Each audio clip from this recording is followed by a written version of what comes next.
Hi guys, and welcome on Cheaters and Jerks. This channel is about real-life cheating stories and consequences. 17 hours, I say to myself, shaking my head in disbelief. Not even Usain Bolt has that kind of stamina. Viagra for the win. But this was only beginning of the tragedy. Let's start from the beginning, right after your subscription to this channel. I stood in the kitchen, my fingers tapping an impatient rhythm on the granite countertop. The sound of running water from upstairs told me Clara was still in the shower. Good. I needed time to process what I'd just discovered. Her phone lay on the counter, its screen still lit up. She'd gotten careless, leaving it unlocked. Or maybe she thought I was too trusting to look. Either way, it was a mistake that would cost her dearly. I picked up the device, my thumb hovering over the message preview. Part of me wanted to respect her privacy, to believe there was an innocent explanation. But I'd been noticing changes lately. Hushed phone calls, suspicious smiles at her phone, subtle shifts in her behavior. My gut told me something was off, and I've built my entire career on trusting my instincts. With a deep breath, I opened the message thread. What I saw made my blood run cold. Can't wait for this weekend, babe. Just you, me, a bottle of whiskey, and enough coke to keep us going all night. No husband, no rules, just endless fun. The sender's name read Damien. I vaguely recalled Clara mentioning a new client by that name. Clearly, their relationship had progressed far beyond professional boundaries. I set the phone down, my mind racing. The initial sting of betrayal quickly gave way to a cold, calculating rage. I'd been played for a fool, but not for much longer. A plan began to form in my mind, a smirk tugging at the corners of my mouth. The water shut off upstairs. I quickly composed myself, grabbing a mug and pouring some coffee just as Clara's footsteps descended the stairs. "Morning, honey," she chirped, all sunshine and innocence. "Excited about your trip?" I turned, meeting her eyes with a practiced smile. "Can't wait. You know how these conferences are. All work and no play." She laughed, a sound that once warmed my heart, but now grated on my nerves. "Well, try to have some fun, okay? I'll miss you." "I'm sure you'll find ways to keep busy," I replied, my tone light, despite the bitterness threatening to seep through. As soon as Clara left for work, I sprang into action. First stop, a high-end electronics store. I loaded up on tiny, state-of-the-art cameras, making sure to get models with excellent night vision capabilities. Back home, I meticulously placed the cameras around the house, one in the smoke detector above our bed, another disguised as a decorative succulent in the living room, a third hidden among the books on our shelf. By the time I was done, there wasn't a corner of the house that wasn't under surveillance. Next, I called Vic, my lawyer and longtime friend.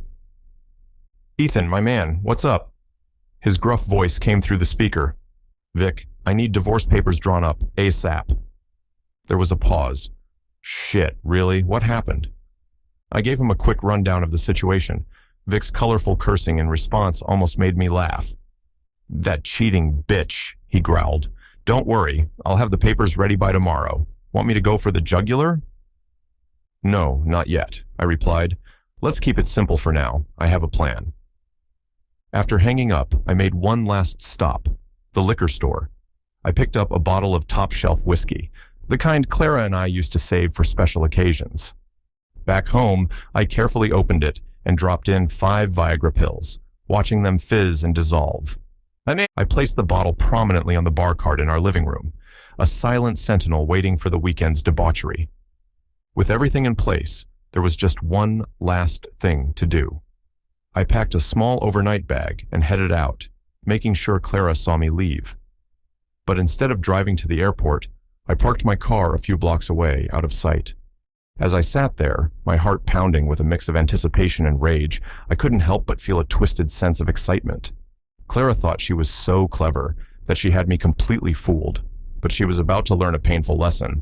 Never underestimate Ethan fucking Harris.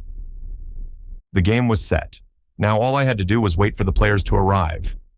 I pull into the driveway of my neighbor's house, killing the engine but leaving the key in the ignition.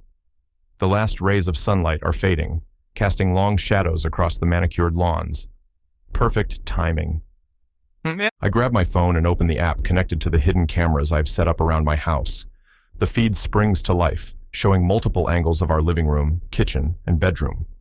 My stomach churns as I watch Clara flit about, primping herself in every reflective surface she passes.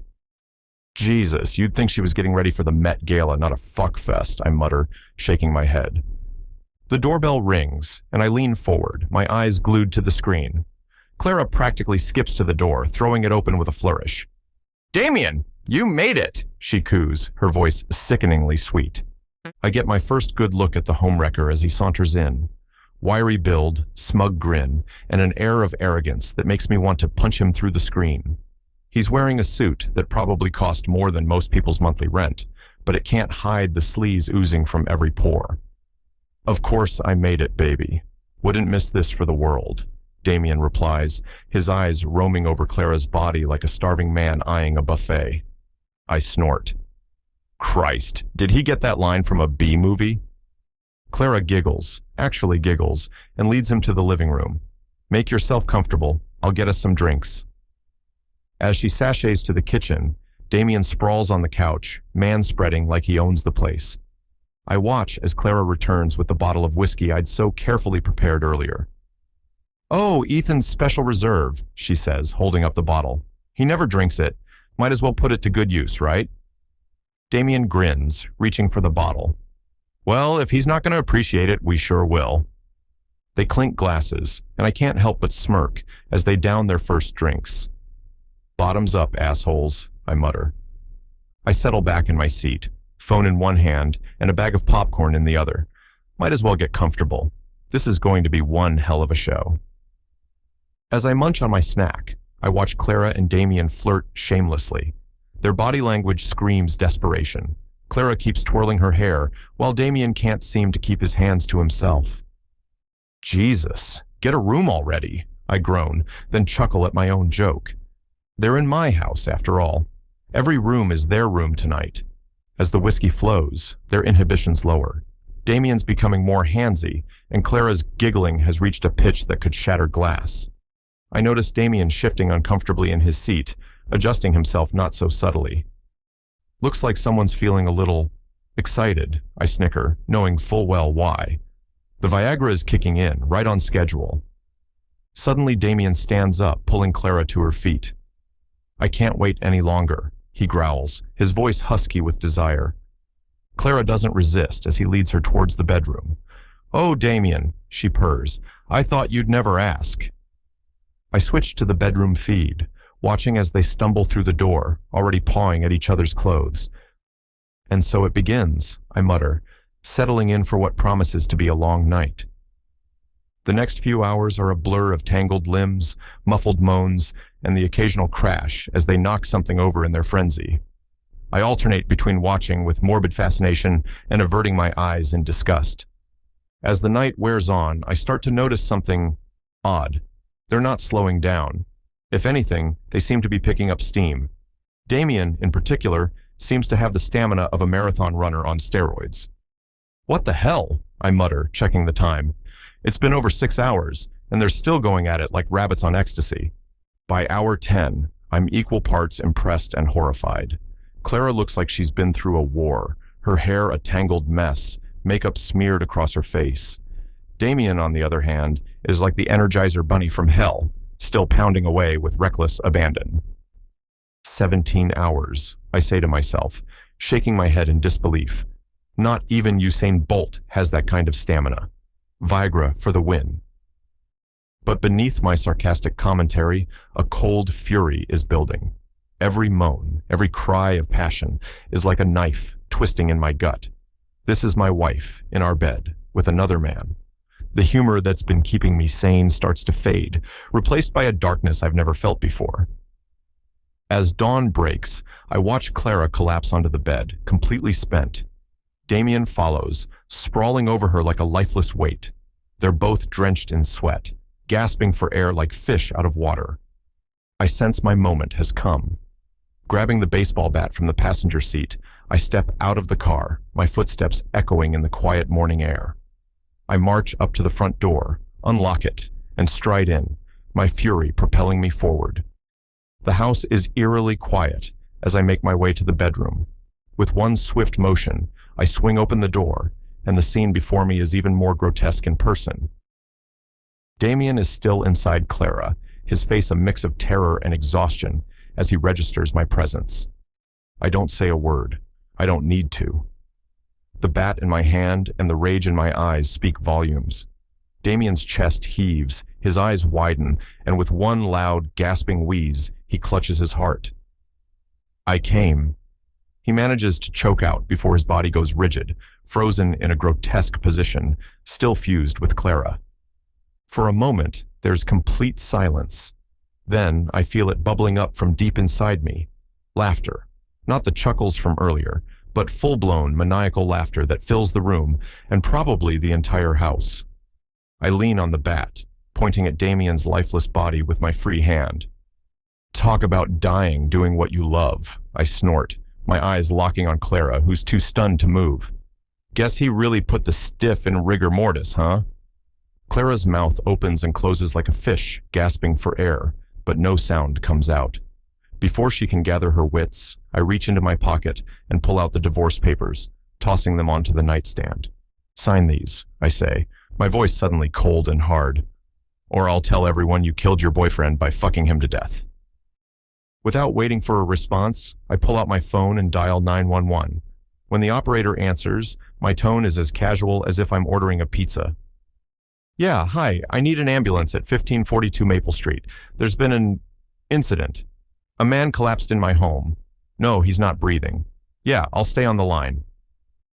As I wait for the ambulance, I watch Clara struggle to comprehend what's happening. She tries to push Damien off her, but his body has already started to stiffen, trapping her beneath him. Having trouble with your boy toy? I ask, my voice dripping with sarcasm. Don't worry, I'm sure the paramedics will be gentle when they pry him off you. The sound of sirens fills the air, growing louder as they approach. I head downstairs to let them in, putting on my best concerned citizen face. As the paramedics rush in, I spin my story. He showed up uninvited, we argued, and then he just collapsed. I think he was with my wife when it happened. I lead them upstairs, and their professional demeanor cracks slightly at the scene before them. Clara's attempts to cover herself with a blanket are futile as they work to separate her from Damien's body. Through the window, I can see the neighbors peeking through their curtains, no doubt buzzing with gossip. As the paramedics wheel Damien's body out, I step onto the front porch and wave cheerfully at the onlookers before heading back inside. The show's over, but the real fun is just beginning. I stood in my living room, a glass of whiskey in hand, surveying the aftermath of the chaos I'd orchestrated. The divorce papers were signed, Damien was dead, and Clara was about to face a reckoning she never saw coming. A cruel smile played on my lips as I powered up my laptop. Time to ensure everyone knew exactly what kind of person Clara really was. I'd been methodical in my planning, setting up those hidden cameras, not just for my own satisfaction, but as insurance. Now, it was time to cash in. I created a private folder on a secure cloud server, uploading the footage from the cameras. My fingers hovered over the keyboard for a moment before I started typing out an email. Hey Sarah, I thought you should see this. I'm sorry to be the one to show you, but I believe you deserve to know the truth about your best friend. The attached link will explain everything. I hit send, watching the email zip off to Clara's closest friend. One down, many more to go. I repeated the process, tailoring each message slightly to its recipient. By the time I finished, I'd sent the link to a dozen of Clara's friends and acquaintances. Leaning back in my chair, I took a long sip of whiskey, savoring the burn as it slid down my throat. The satisfaction I felt was indescribable. Clara had betrayed me, humiliated me, but now she was going to know what true humiliation felt like. Days passed, and I watched from afar as Clara's world imploded. It started with confused, hurt messages from her friends. Then came the canceled plans, the awkward silences when she entered a room. I could see it in her eyes, the growing realization that her carefully constructed facade was crumbling around her. One evening, about a week after I'd sent those emails, I was sitting on my front porch when I saw Clara return from what I assumed was a failed attempt at damage control. Her shoulders were slumped, her usually perfectly styled hair a mess. As she approached, I couldn't resist twisting the knife a little. "Rough day?" I called out, my voice dripping with mock concern. She froze, her eyes meeting mine. The look of utter defeat on her face was almost comical. You did this, didn't you?" she whispered, her voice barely audible. I raised an eyebrow, taking another sip of my drink. "Did what, exactly? Share the truth? I thought your friends deserved to know what kind of person they were dealing with." Clara's face contorted with rage and despair. "You've ruined everything. How could you?" I cut her off, my voice cold and sharp. "No, Clara. You ruined everything when you decided to fuck our neighbor. I'm just making sure you face the consequences of your actions." She opened her mouth to argue, but I waved her away dismissively. "Save it. I'm not interested in your excuses or your crocodile tears. You made your bed, now lie in it." As Clara rushed inside, I couldn't help but feel a sense of triumph. The game wasn't over yet, but I was definitely winning. Months flew by, and before I knew it, 7 months had passed since that fateful day. The divorce proceedings were in full swing, and I found myself standing outside the courthouse, adjusting my tie and preparing for another day of legal battles. As I walked up the steps, I spotted Clara. She was hard to miss, her belly swollen with pregnancy, a grotesque reminder of her infidelity. She was surrounded by a small group of supporters, mostly family members who either didn't know the full story or were too loyal to abandon her. I overheard snippets of their conversation as I approached. "You've got this, Clara," her sister was saying. "Just tell the truth. Show them how much stress Ethan has put you through." I snorted, loud enough for them to hear. Clara's head snapped up, her eyes meeting mine. I saw a flicker of fear there, quickly masked by determination. "Ethan," she said, her voice trembling slightly. "Can we talk? Please?" I raised an eyebrow, curiosity getting the better of me. "Sure, why not? It's not like anything you say can make this situation worse for you." Her entourage reluctantly stepped away, giving us a moment of privacy. Clara took a deep breath, unconsciously resting a hand on her swollen belly. "Ethan, please," she began, her voice barely above a whisper. "This stress, it's ruining my life. The baby." I cut her off with a harsh laugh. "The baby? You mean the living, breathing evidence of your affair? Don't try to use that to gain sympathy, Clara. It won't work." She flinched at my words but pressed on. "I know I made a mistake, a terrible, unforgivable mistake. But haven't I suffered enough? The leaked videos, the social isolation. I can't even get a job anymore. Everyone looks at me like I'm—" "Like you're what?" I interrupted, my voice dripping with sarcasm. "A cheater? A liar? Because that's exactly what you are, Clara." Tears welled up in her eyes. "I'm begging you, Ethan, for the sake of our history together, for the sake of this innocent child." I held up a hand, silencing her. "Let me stop you right there. Our history? You threw that away the moment you decided to sleep with Damien. And that child? That's not my responsibility. You made your choices, Clara. Now you get to live with them." With that, I brushed past her and entered the courthouse, leaving her standing there, tears streaming down her face. I felt a twinge of something. Not quite guilt, but perhaps a hint of pity. I quickly squashed it down. Clara didn't deserve my pity. Inside the courtroom, I took my seat next to my lawyer, Vic. He leaned over, whispering, "You ready for this?" I nodded, a grim smile on my face. "More than ready. Let's end this." The proceedings began, and I watched with a mix of amusement and disgust as Clara took the stand. She put on quite a show, her voice trembling as she recounted how the stress of the situation had ruined her life. She even managed to squeeze out a few tears, looking imploringly at the judge. When it was my turn to speak, I stood up, straightening my tie. I could feel Clara's eyes on me, probably hoping I'd show some mercy. She was about to be sorely disappointed. "Your Honor," I began, my voice calm and steady. "I won't deny that the past few months have been stressful for my soon-to-be ex-wife, but I would argue that any stress she's experiencing is entirely of her own making." I paused, letting my words sink in before continuing. "Clara claims that I've ruined her life, but I didn't force her to have an affair with our neighbor. I didn't force her to lie to me for months, and I certainly didn't force her to get pregnant with another man's child. I could hear Clara's sharp intake of breath, but I pressed on. What I did do was expose the truth. If that truth has made Clara's life difficult, then perhaps she should have considered the consequences of her actions before she decided to betray our marriage vows. The judge listened intently, his expression unreadable. When I finished, he turned to Clara. "Mrs. Henderson, do you have any response to your husband's statements?" Clara stood up, her hand resting protectively over her swollen belly. "Your Honor, I made a mistake, a terrible mistake that I regret every day. But Ethan's actions since then, the leaked videos, the social isolation, it's been cruel and vindictive. I'm about to be a single mother, and I can't even get a job because of what he's done. I'm begging the court for some leniency, some understanding." I couldn't help but scoff, loud enough for everyone to hear. The judge's eyes snapped to me. "Mr. Henderson, do you have something to add?" I stood up again, my voice dripping with sarcasm. "Your Honor, I find it interesting that my wife speaks of cruelty and vindictiveness. Was it not cruel and vindictive to betray our marriage? To lie to my face day after day?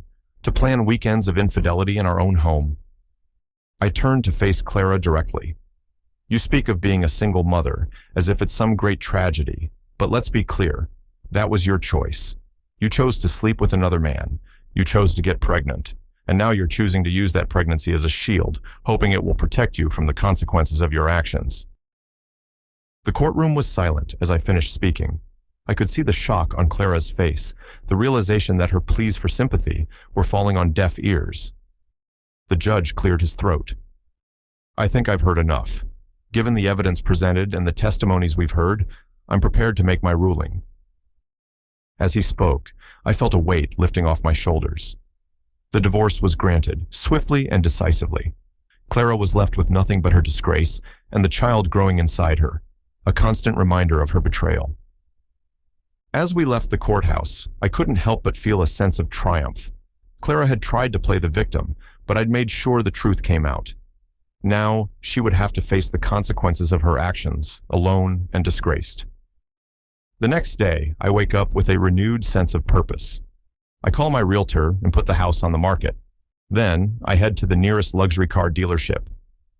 "I'll take that one," I tell the salesman, pointing at a sleek, midnight blue sports car. His eyes widen slightly at my decisiveness. "Excellent choice, sir. Would you like to take it for a test drive first?" I shake my head. "No need. I know what I want." As I slide into the driver's seat of my new car, I can't help but chuckle. Clara always hated flashy vehicles, said they were for men compensating for something. Well, I'm not compensating anymore. I'm celebrating. The engine purrs to life, and I peel out of the dealership, leaving my old life in the rearview mirror. Over the next few weeks, I throw myself into reinvention.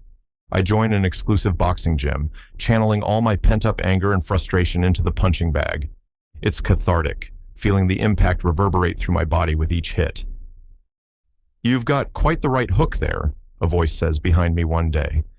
I turn to see a woman, probably in her mid-20s, eyeing me appreciatively. She's all long legs and toned abs, with a mischievous glint in her eye that I find immediately intriguing. "Thanks," I reply, wiping sweat from my brow. I've got a lot of practice imagining my ex-wife's face on the bag. Instead of being put off by my dark humor, she laughs. "Ouch, sounds like there's a story there." "Oh, you have no idea," I smirk. Her name is Zoe, and she finds my sarcastic quips and biting wit oddly charming. We start grabbing smoothies after our workouts, and before I know it, we're dating. Zoe is everything Clara wasn't: spontaneous, honest, and refreshingly direct. She doesn't play games or try to manipulate me. It's liberating. One evening, as we're lounging on my new leather couch, my phone buzzes with a notification. I glance at it and let out a humorless chuckle. "What is it?" Zoe asks, curious. "Oh, just my ex trying to salvage what's left of her reputation," I reply, showing her the screen. It's a link to a blog post Clara has written, titled "Surviving an Abusive Marriage, My Story of Strength and Redemption." Zoe reads a few paragraphs and scoffs. Wow, she's really playing the victim card hard, huh? I nod, a cold smile spreading across my face. She always was good at spinning stories. Too bad for her, I've got the receipts. Without hesitation, I pull out my laptop and log into my cloud storage. Within minutes, I've uploaded more footage from those hidden cameras, footage that clearly shows Clara's manipulative behavior, her cruel comments, her blatant disregard for our marriage vows. Are you sure about this? Zoe asks, a hint of concern in her voice. I pause for a moment, my finger hovering over the post button. Then I think about all the lies Clara has told, all the pain she's caused, and I click decisively. Absolutely, I say. She made her bed. Now she can lie in it. The response is immediate and overwhelming. Clara's carefully crafted image of the wronged wife crumbles in the face of irrefutable evidence. Her friends, already wary after my previous revelations, distance themselves even further. Her interior design business, which relied heavily on her reputation, takes a nosedive. I should feel guilty, I suppose, but all I feel is a sense of justice served. Days pass, and life goes on. I throw myself into my work, expanding my tech company into new markets. Zoe and I grow closer, our relationship deepening beyond the initial physical attraction. One afternoon, I come home to find a package waiting on my doorstep. There's no return address, but I recognize the handwriting immediately. Clara. I bring it inside, turning the package over in my hands. For a moment, I'm tempted to open it, curious about what she could possibly have to say after everything that's happened. But then I remember all the lies, all the manipulation, all the pain. Without a second thought, I toss the package into the trash.